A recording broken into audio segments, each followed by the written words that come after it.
Mélenchon au second tour, le scénario souhaité par Macron s'effondre.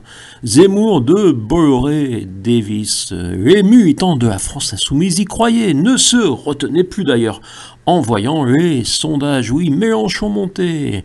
Naturellement, le risque de leur exubérance et la personnalité de leur leader risquaient de conduire à l'échec de cette stratégie élyséenne. Pourtant, Macron aura tout fait pour Mélenchon, avec son Zemmour soutenu par Bolloré, sans que nos grands journalistes en cherchent la raison. Naturellement, c'est le patron. Mais Zemmour n'est pas l'auteur des espérances. Il devait siphonner Le Pen et Pécresse pour permettre un triomphe de Macron face à Mélenchon et autres avantages macroniens. De qui Zemmour est-il le nom, ou comment Macron avait trouvé l'homme parfait pour lui permettre d'affronter Mélenchon au second tour de la présidentielle? Zemmour, mis sur orbite par Bolloré, ami de Macron, pour faire baisser Marine Le Pen et le candidat des Républicains, finalement la candidate Pécresse. En même temps que d'apporter 500 bulletins de notables à Zemmour, la tambouille des parrainages écartait Taubira, dont l'électorat se reportait en majorité sur Mélenchon, un peu sur Macron. C'est encore cela de gagner. Car Mélenchon, au second tour, c'est du 65% contre 35% environ pour Macron, alors qu'un remake contre Le Pen serait plus compliqué. Mais Zemmour dévisse son côté, moi aussi rude que Poutine, chargé d'aimanter une partie du Rassemblement national, ne plaisant plus en saga ukrainienne.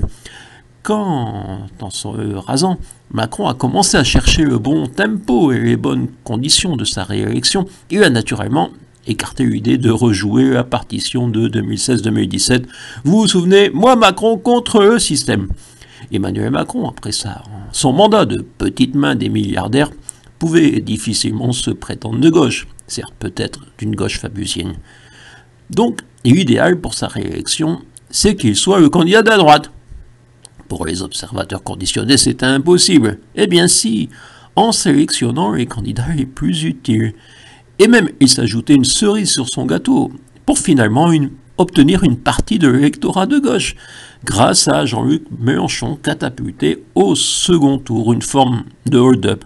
Avec une gauche à 30% dans le pays, c'était une idée presque absurde. Mélenchon ne pouvait légitimement pas espérer les 20% considérés indispensables pour parvenir au second tour. Mais en divisant entre Valérie Pécresse, Marine Le Pen, Éric Zemmour, Nicolas Dupont-Aignan, les 40% de la droite non macronisée, oui, on peut désormais dire la droite, car entre Valérie Pécresse et Marine Le Pen, les valeurs communes prédominent, disons une union derrière la mémoire de Charles Pasqua.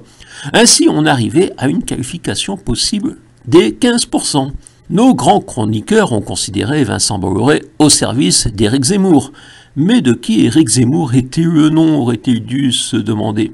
Naturellement, ça ne se fait pas de penser qu'une grande fortune et un président pourraient avoir des intérêts communs. Car, à un instant, Emmanuel Macron a pu craindre qu'en code remake de 2017, Marine Le Pen l'emporte sur son éminence, Monsieur Jupiter Ier, qui avait des difficultés à bien manipuler les gens.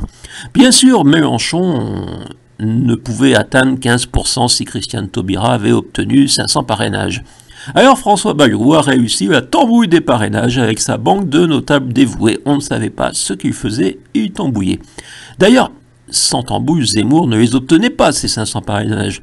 Mélenchon a alors apporté sa pierre à l'édifice, en prétendant avoir des difficultés, lui également, à les obtenir. Qui plus est, pour avoir une chance d'obtenir une majorité législative, Emmanuel Macron a besoin d'une déconfiture de Valérie Pécresse. Son passage en 5e position serait donc fêté par En Marche, avec naturellement une main tendue pour les législatives, peut-être même à M. Pradier. Ainsi, Emmanuel Macron pourra puiser chez les Républicains comme il l'a fait depuis 2017. Nous en sommes là. Et la France harmonieuse n'a pas obtenu un seul parrainage. Oui, c'est une consécration presque. Je ne sais même pas si je pourrais être candidat aux législatives avec une chance de visibilité. Je suis toujours l'invisible du Quercy ou de mon cul concubé.